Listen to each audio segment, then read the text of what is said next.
Hola, ¿qué tal? Bienvenidos a esta lección 6 del Programación 101, donde seguiremos con las instrucciones de selección condicional. En este caso vamos a ver una muy similar al if-else que vimos en el capítulo anterior. Estamos hablando de la instrucción de selección condicional switch case. Aquí la tenéis en la lección 6 en Programación 101. Recordad que podéis seguir las lecciones en modo texto. Y bueno, vamos a abrir nuestro Visual Studio, vamos a crear un proyecto nuevo de consola para ver estas instrucciones de selección condicional. Aquí tenemos nuestro proyecto creado y bueno, deciros que esta nueva expresión, en lugar de permitirnos bifurcar el código como hacía el if, nos va a permitir ramificarlo, es decir, no solo habrá dos opciones, que sea true o sea false, sino que podremos ramificarlo en función del contenido de una variable. Esta instrucción se llama switch y se escribe tal que así. Aquí la tenemos y, por supuesto, después del nombre de la instrucción, al igual que en el if, le acompañan unos paréntesis y continuaríamos con unos corchetes, tal y como ocurre con el if, ¿no? Pero en lugar de introducir una expresión booleana, como hicimos en el if, lo que vamos a hacer en el switch es introducir una variable cualquiera, no tiene por qué ser booleana, da igual el tipo de datos. Por ejemplo, voy a crear una variable entera, vamos a llamar la opción, que va a ser igual a 3, ¿vale? Entonces aquí, dentro del switch, voy a poner opción como variable para testear. Muy bien, una vez tenemos esto escrito, podemos testear esta variable por diferentes valores. Por ejemplo, ¿qué hacer en caso de que fuera 1? Ahí lo tenemos, pongo, como veis, case 1 y 2 puntos. No os preocupéis porque esté en rojo. ¿De acuerdo? No hay problema ninguno. Eso es porque nos falta una palabra que ahora veremos. Una vez hemos escrito case 1, 2 puntos, por cierto, los paréntesis no son necesarios en este caso, ya que se trata de solamente un número, no es una expresión, pero nunca está mal ponerlos para que no se nos olvide que lleva paréntesis, ¿vale? En caso de que sea 1, quiero que se imprima, por ejemplo, una línea que ponga la variable es 1, ¿de acuerdo? Y puedo continuar, puedo seguir escribiendo aquí debajo instrucciones hasta que me canse para cuando sea 1. Lo único que cuando termine de escribir instrucciones, tengo que poner otra palabra clave. Dicha palabra es break. Así. De manera que ahora ya se me quitará el error y se me quitará lo rojo. El break lo que hace es indicar que hemos terminado de dar instrucciones para si nuestra variable es 1, para este case. Antes de continuar, deciros que dedico un montón de tiempo a preparar el temario, a escribir los cursos y las píldoras y a grabar y subir los vídeos, y que esto no sería posible sin todos los que me apoyáis en Patreon.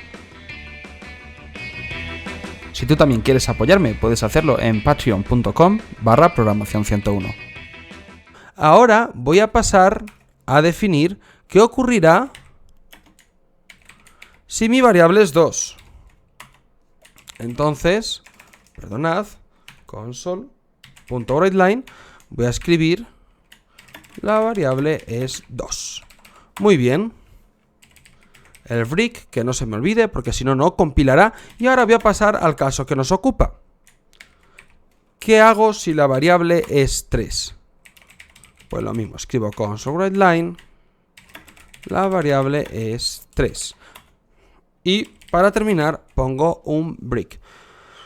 A esto hay que darle un uso práctico, se lo daremos más tarde, pero para que aprendáis más bien la estructura de este switch case, este ejemplo es estupendo. Opción es 3, por lo tanto, switch opción irá al case 3 e imprimirá esta línea.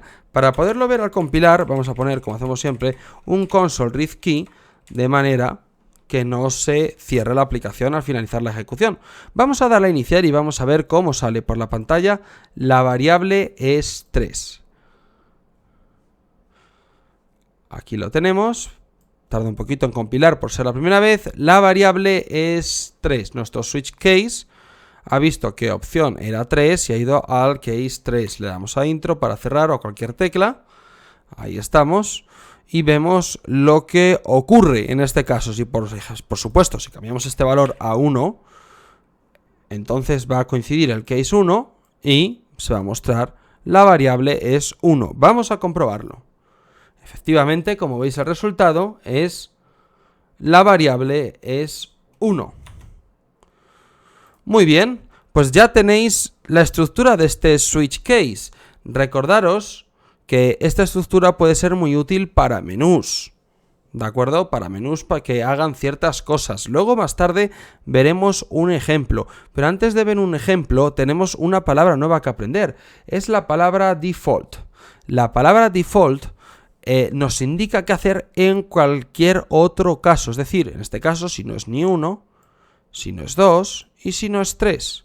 ¿De acuerdo? Así que podemos poner default. Si os dais cuenta, default no lleva paréntesis. También en el default es obligatorio el break, ¿vale? Si no lo ponemos, como veis, va a dar error. Y aquí podemos escribir las instrucciones que queramos para cuando no coincida ninguno de los otros case. De tal manera que nuestro switch opción ahora va a ser 1, 2 o 3 o cualquier otra cosa, ¿vale? Si cambiamos esta variable opción, la cambiamos a 7, va a ir al default y vamos a ver cualquier otro valor. Vamos a verlo. Aquí lo tenéis, cualquier otro valor. Recordad, muy importante, cualquier opción de estas, cualquier case o incluso el default, debe terminar siempre por break. Si no termina por break, será un error de compilación y no podréis compilar el programa. Y diréis, ¿por qué tiene que terminar siempre por break? Pues muy sencillo, porque nosotros podemos apilar instrucciones. Por ejemplo, puedo poner aquí case 0 y 2 puntos, que no se me olvide. Aquí lo tenéis. ¿Qué significa esto? Significa que para cuando la variable sea 0 o para cuando la variable sea 1, hacemos exactamente lo mismo. ¿De acuerdo? Vamos a poner aquí, la variable es 0 o 1. ¿Vale? Ejecutamos el mismo código si es 0 o si es 1. Puede decir qué utilidad tiene esto. Luego le veremos utilidad, no os preocupéis. Ejecutamos con el valor 0. Y veréis que sale la variable es 0, 1. Y ejecutamos con el valor 1. Y vemos también que sale la variable es 0 o 1. Con lo cual podemos apilar los case para conseguir ejecutar el mismo código bajo el mismo resultado. Muy bien, pues entonces ahora lo que vamos a hacer es usarlo con otro tipo de datos diferentes para que veamos que se puede usar sin ningún problema con tipos de datos diferentes. Por ejemplo, con un string. Vamos a poner aquí nuestro string A. Vemos que evidentemente nos da error en todos los case porque tenemos que cambiarlo al mismo tipo de datos que evaluamos. Por ejemplo, A, aquí B, aquí C y aquí D, y default para cualquier otro caso. Vamos a cambiar esto, la variable es A o B, la variable es C y la variable es D. Como veis, funciona sin ningún problema también con string. No hay ningún problema en hacerlo con string, con float, con double, con todos los tipos de datos que sabemos. Simplemente, cuando le demos a iniciar, se comprobará cuál es el valor coincidente, en este caso el valor A, y se ejecutará las líneas de debajo hasta que llegue a un break. ¿De acuerdo? En este caso estamos ejecutando el mismo código para A y para B, y un código diferente para C, que a su vez es diferente al de D, y el default, que lo que hace es ejecutar código para cualquier otro caso. Recordad que el default no es obligatorio. Si no lo necesitáis, no lo tenéis que poner. Bueno, ¿y qué podemos hacer con esto? Con esto podemos hacer que, por ejemplo, el ejercicio del capítulo anterior donde hicimos una calculadora pues sea un poco más conveniente y nos deje elegir qué operación queremos hacer. Por ejemplo, vamos a escribir console.writeLine, seleccione una opción, ¿de acuerdo? Y vamos a darle al usuario opciones diferentes para que nuestra calculadora sea más dinámica. Vamos a darle la opción 1, por ejemplo, sumar, y 2, restar.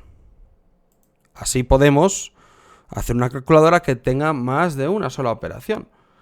Bueno, lo siguiente que vamos a hacer, es leer qué operación va a ser seleccionada. Lo vamos a hacer, como siempre, con convert.twin32 console.readline, porque estamos leyendo un número y esto nos va a devolver un string. En fin, esto ya lo sabéis. Y lo vamos a almacenar dentro de opción seleccionada, ¿vale? Y una vez tengamos la opción que quiere, si sumar o restar, vamos a leer los dos números de la manera habitual. Lo mismo hacemos, console.readline, introduzca el primer número y introduzca el segundo número. Bien, una vez lleguemos aquí es donde llega pues un poco la magia del switch case. Vamos a poner el switch y lo vamos a seleccionar en función de la variable que tenemos aquí arriba, opción seleccionada. Perdonad que ponga en es que estoy acostumbrado a usar los atajos para poner este tipo de cosas, ¿vale? Porque lo hace más rápido, en una píldora os tengo que enseñar a hacerlo y me ha salido solo, ¿de acuerdo? Yo no suelo escribir switch, poner los paréntesis y darle a los corchetes porque es más lento que utilizar el atajo, ¿no? Que te pone esta estructura directamente. Pero ya os enseñaré en una píldora. Simplemente esto es simplemente que sepáis que ha salido porque he usado el atajo, ¿vale? No tiene ningún misterio. Entonces ahora aquí dentro pongo opción seleccionada, ¿vale? Y voy a hacer código diferente según si quiero sumar, restar, etcétera, etcétera. Por ejemplo, para la opción 1... ¿de acuerdo? Que la opción 1, como bien sabéis aquí arriba, es sumar. Pues voy a hacer int suma igual, en este caso, num1 más num2. Muy bien, y luego un console.readline, por ejemplo, que me imprima la suma. Puedo poner aquí la suma es y concateno número. Concateno suma. Y ya está, ¿vale? Y que no se me olvide, porque si no, no desaparece el error de x1, el break, como que he terminado de introducir instrucciones para cuando el resultado sea 1. Vamos con el resultado 2. Si os dais cuenta, el resultado 2 es exactamente igual que el resultado 1, pero con resta. Así que lo voy a copiar y voy a cambiar las cosas pertinentes. Primero, notaréis que hay un error ahora en el case. ¿Por qué? Porque no puede haber dos case con el mismo número, evidentemente. Tienen que ser diferentes, así que lo cambio al 2 y desaparece el error. Esta variable en vez de suma, le voy a llamar resta. Resta por aquí y aquí también, en el texto. Y la operación tiene que ser una resta. Así, si el usuario introduce 1, sumará. Y si introduce 2, restará. Y por último, vamos a poner también un default. Aunque es un poco tarde, porque la verdad ya he introducido hasta los números, pero bueno, si el usuario pone un default, vamos a poner un mensaje que ponga que la opción es incorrecta, ¿vale? Y a partir de aquí vamos a usar una palabra nueva que es return, ¿vale? Y ya está. ¿Qué hace la palabra return? La palabra return lo que hace es salir del método actual, ¿vale? Nuestro método actual es el método main, que como sabéis es el punto donde se ejecuta el programa de consola, con lo cual cuando se cierra el método main, porque llegamos al final, ¿qué ocurre? Que la aplicación se cierra. Pues si cerramos el método main mediante código, poniendo un return, va a ocurrir lo mismo, que la aplicación se cierra. De manera que este default lo que va a hacer es que si no hemos introducido ni 1 ni 2, la aplicación va a mostrar opción incorrecta y se va a cerrar.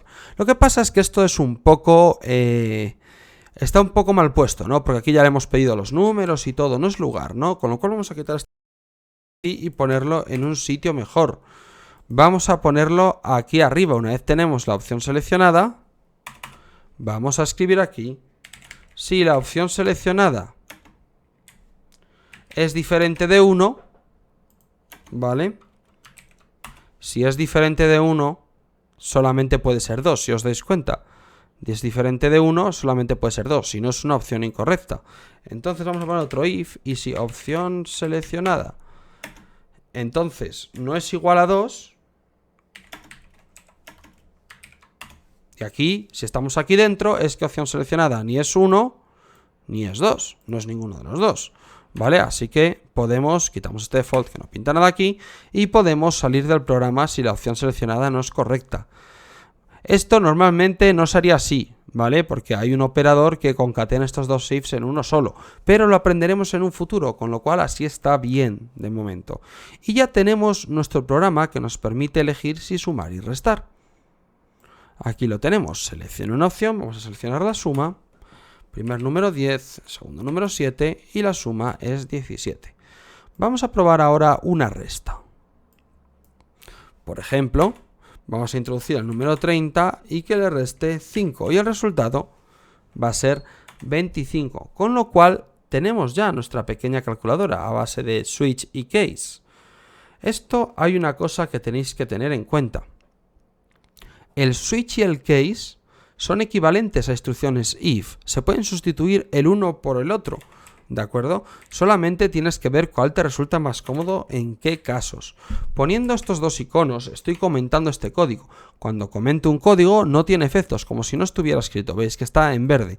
Para ello pongo esto al principio y esto al final. Eso indica que ese código es un comentario y por lo tanto no se ejecuta. Fijaros, voy a escribir este mismo código con instrucciones if, ¿de acuerdo? El resultado va a ser exactamente el mismo. Vamos a poner que si opción seleccionada es igual a 1, entonces que haga todo esto. Y luego, si no, entonces abrimos un nuevo if, si opción seleccionada es igual a 2, entonces que haga todo esto. Bien, como veis, son equivalentes el switch y el if. ¿Cuál hay que utilizar en cada caso? Bueno, hay que utilizar la que más cómoda te sea y usando un poco la cabeza. Por ejemplo, si tienes que comprobar 6 o 7 valores, anidar if quizá no sea la mejor idea desde el punto de vista de la visibilidad del código. Aunque, como podéis comprobar, esto y esto hace exactamente lo mismo. Vamos a verlo. Vamos a introducir el primer número 15 y de segundo 4. El resultado va a ser 19. La aplicación es exactamente la misma, de una manera que de otra. Entonces, al tener el mismo comportamiento, es tu elección cuando quieres usar uno u otro, en función de cuál te haga más cómoda la lectura o cuál te resulte más sencillo de escribir. Son análogos. Y bueno, con esto hemos terminado las instrucciones de selección condicional.